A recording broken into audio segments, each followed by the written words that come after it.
Okay, hey everyone, welcome to another episode of On the Wrist from Off the Cuff. To have another cool update for you guys from Divecore. Originally started back in 2020 as Vortex watches and headquartered out of Houston, Texas. Divecore specialize in professional grade rubber dive straps for ISO compliant divers featuring 2.5 millimeter fat spring bars. Now, in terms of the particular product that we'll be showcasing today, it is the latest releases within their American FKM Divecore HP professional diving watch strap line. And it's essentially their most premium evolution of their original Vortex diving strap, which has included quite a few updates since they have been doing more recent iterations. But today we're going to focus on two colorway releases. So this is going to be that most modern and most premium FKM, American FKM Divecore HP professional diving strap. It's a bit of a mouthful, but hey, it's that good. So I think it's worth it. Speaking of worth, these go for just $65 direct, or for $72 if you do opt for that black DLC buckle, and you'll pay an extra $2 depending on if you want to go for one of their collab straps versus their standard colorway releases. Previously we did feature that deep sea EDC collab, which was the yellow one, and now there's this outstanding green colorway that's a collaboration with SketchyBoyz Watch Club, which is very, very cool. I think the green is very nice. And then of course we have the new blue standard release. Originally was just released in black and orange. Now you're getting a new navy blue colorway, which is a very nice pure blue. There's no undertones of purple. This is a very, very nice tonality in terms of the blue. I think these straps are outstanding. They honestly give straps that are much more expensive like Isofrane a real run for their money in terms of comfort as well as just well thought out design. The only thing that they're missing is going to be that brand heritage, but I mean, considering they've been around now for about 5 years and going, I think they're definitely building that reputation, and clearly they've definitely had some input from the community over the years, and I think it really shows that they're quite engaged. So with all that said, let's go ahead, zoom the camera out, get these pieces in hand, and take a closer look. Okay, now before we dive in, guys, two fun Citizen watches, lesser known, one a JDM model, one I want to say this was an international release, but not quite mainstream. And yeah, I think these were good options to highlight these two particular colorway releases. One for the blue, because yes, this is a very transitional blue. It has a sunray patterning on the dial. It has an aluminum coated bezel insert that can catch the light in a lot of different ways. So you're going to get a lot of different tonality there, and it's tough to match a blue on blue. You don't want it to be too matchy, but you don't want it to be too contrasty. The main thing here is when you have a blue that is a true blue without a lot of hints of purple undertones, it's nice to have another true blue, and I think it just reconciles well visually. Versus, sometimes on video, you're trying to color match, or for photography purposes, you really want it to match really nicely. Here, it's a little bit less of an issue, and I like that. On the other side, you have this outstanding green combination. Of course, the gilt accents, the tonality there, the warmer, earthier colors are going to go great with the green. And then you do have nice little details like that signed pin buckle with the very cool, unique signature there. So very, very nice. And of course, something like this would also go well with a watch that was going to look more tactical in terms of its styling, black with red accents, etc. Those are all going to go really well also. Maybe even a more obvious choice. But here I thought, hey, why not keep it to these two Citizen divers that impressed me? I'm of course a huge Seiko fan in terms of my personal collecting journey, but it doesn't mean just because I have a number one that it makes everything else fall off and I dislike other brands. Like, I still love Citizen. I'd love for them to put out some things that are more competitive with Seiko because I appreciate their brand so much. So for those of you that came here for the Citizen watches, unfortunately, these do not have very memorizable nomenclatures. So what I'll do is you guys can look down in the video description, and then I'll leave links to those dedicated reviews, so that you guys, and maybe at the end of the video they'll be over here, who knows, or maybe I'll put the Divecore previous release straps if you guys want to deep dive into the evolution of these straps, which I would say, again, the nice thing is you can learn how much development, how much R&D went into these little design cues. This wasn't a strap that was like, oh, well, we want to be a cheaper version of this other strap that's well designed. They came to the party bringing really nice design cues, great ventilation that's different, nice locking system, as you guys can see here. So you got that puck locking system. Maybe they didn't invent it, but you know what? I'm glad that they decided to adapt it. And then, yeah, you have a buckle that's very similar to an ISO frame, but of course, those are going to cost a lot more. I have reviewed ISO frames on my channel before. I think they're great straps. They're definitely not for everybody just because the price point is so prohibitive, as well as the design language being very retro in aesthetic, or even, I guess more of a contemporary retro, because I do think they can pass as modern as well, depending on the pairing. But something like this, I feel, has a more universal look to it, with that classic accordion style, which is going to be great as your wrist expands and detracts, under under various water pressures. So very, very cool. Now, what we'll do is we'll get these on the wrist. We can demo that here. Check it out, guys, because, we're not going to cut away. This isn't a watch review. Get that dialed in. You have 2 floating keepers, so it's nice and easy to dial in. Boom. Check that out. Very nice, beautiful fit, great drape, and again, you do have a bit of extra flex there, so you can wear it as tight or as loose as you feel like dials you in. And then of course on the underside you do have these nice ripples, which is definitely going to help in terms of getting any excess water, sweat, anything redirected, because you do have a lot of ventilation, whether it be extra pin buckles or the ventilation on the short buckle side. And then you can see nicely signed with their traditional signature there on this pin buckle.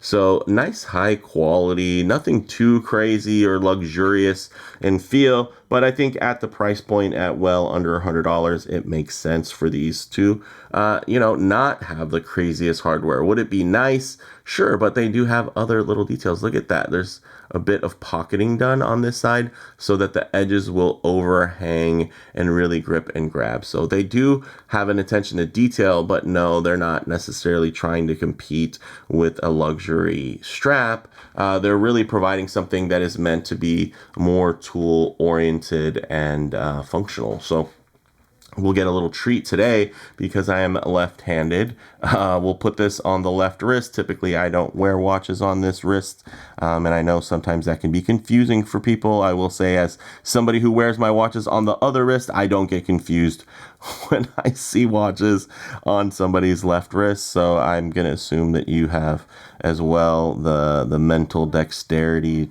to reconcile seeing a watch on a different wrist and still be able to imagine it on your own wrist. I think my hand and wrist looks as humanoid enough for people to be able to recognize and say, okay, that's what it looks like while it's on. So there you have it. Looks very, very nice. I'm going to leave a lot of the details down in the description, honestly, and some links, of course, to the site if you guys really want to dive in. I don't really want to just read a bunch of bullet points here, but I will touch on some of the things that are important. So you're getting a 4mm thickness. You do have a really nice and easy spring bar removal setup here. So we'll demo that on the standard blue, and you can see I didn't pop that off, so that wants to grip, but it's not overly gripping, and it's not hard to take out. But here is where the magic comes into play. When we say the fat spring bars, we're talking about the body, not the pin tip. So typically for an ISO rated diver, you're going to have a fat bar and then a fat tip. Here you're going to get a standard tip with a fat bar. And why is that important? Well, because it has the fatter shaft, you can put in those OEM fat bars and they will be compatible with this. And for those of you that do not, okay, the nice thing is that you can just use the tip that's provided because these Springbars have a standardized tip. They don't have the 1 millimeter wide tip. These are going to be about 0.8, I want to say. So you don't have to change them if you don't need to. And if you do need to, then you have the option. I mean, honestly, these ones do have wider holes in them, and I could have just used the OEM bars, but I don't necessarily have to. It's not like you can see there's just a ever so tiny amount of give because these are moving within the holes, and over time people worry that that will wear down the watch. Honestly, I have so many watches in rotation, I don't ever really worry about too much wear and tear because, you know, I might wear a watch once in a blue moon because I have so many other watches to get into the rotation, whether they're review pieces that I'm demoing and trying out for the week, or just because the watches I own within my own collection are typically going to be in a pretty heavy rotation as well. And I'm also more of a bracelet guy, although man, do I love a good strap pairing that it's like, putting aftermarket wheels on a car, or, pairing a nice set of sneakers, right, with your outfit. There's something that is very, very enjoyable about the accessorizing and pairing and comparing and contrasting combinations you can have when it comes to personalizing your own accessories. So yeah, I think these are great, guys. If I was to get into closing thoughts, I'm going to go ahead and pop this other strap off for you. You're getting that clean, classic dive strap aesthetic that is super versatile across many different styles of dive watches. Again, if you want to get into the details, I will leave that information down in the description here. The main thing was to kind of show you guys in terms of the color tonality, in terms of the difference for the collabs. I mean, you might not care about the collaborator, but this tone of green is really fun and very, very versatile. And I think even just the design of the strap, although of course it says Divecore on it, it doesn't have to be limited to just dive watches. You could definitely still take a watch, hopefully one that has at least 100 meters of water resistance and a screw down crown. I think like this would look great on an alpinist as well, to be quite honest. And I think it would be also very useful for when you don't want to mess up, maybe an OEM bracelet or something. You can have something like this while you go out on a hike, and you're going to be able to take advantage of that accordion for that, that little kink there in each end of the strap. Also, one of the things that I love about this is going to be the fact that they use one kink on each side. Typically, it is an asymmetrical design if you were to look at an OEM Citizen or Seiko strap in this style. Typically, one is going to have like two, one is going to have one, or one's going to have two, the other's going to have three. And it's, I think aesthetically, this looks more pleasing to the eye. And I love that, it took an enthusiast brand to kind of look at that and design that. Things like the ventilation here on this side, but having the angle as well, I just think is smart. And a lot of that is so that this doesn't hook, right? So that since there's that angle, it makes it harder for this to get stuck in there by accident. So you're still gonna have a nice glide on there. You don't have to worry about that on this side as much, of course. And then you do want it to hook on the end there. So yeah, there's just a lot of thoughtful design that went into here. Feels great to the touch. I think looks great to the eye. So they have all of their bases covered. Let's see what else. Also, do note that these are quite robust in terms of the thickness. As you guys can see, these are butted up pretty closely and pretty tightly on these boxed lugs. So they won't, although I said they don't need to be on a diver, you do want to consider in terms of how much clearance you might have, because this does have a thick shoulder around the spring bar. Of course, the spring bar is already going to be thicker, and then the material around it is going to be quite thick as well. So something to consider if you have one of those, watches where the lug bars are just really, the spring bar holes are very close to the case. Here you have a little bit more room, but here's another good example as well. You can see that, of course, Citizen did some shaving there because it's not boxed, but then they shave it so you have a little bit more clearance. Not every dive watch does that, especially if it's one that's going to be featured on a metal bracelet. So something to consider before you maybe put this on a Rolex Submariner, is that can be a bit of a tighter tolerance there. So yeah, this latest evolution, I really enjoy these. They actually do have another release I'm excited about. They have like a waffle style, kind of the old Seiko diamond pattern that's I think in pre-order right now. But as soon as they get one of those on hand, I'm definitely going to be looking to feature those, especially since I have my modern Marine Master SLA 079. That was actually my most worn watch of the year. If you guys are fans of the channel, definitely check that out. I was featured as, for the 4th year in a row, one of Teddy's, kind of choice there in terms of different, content creators to represent within the watch space. So with that said, let me know what you think about these two, whether it be the watches, the straps, whatever. What other colors do you think? I'd say I'd love to see them retool their orange. It was a bit red for me.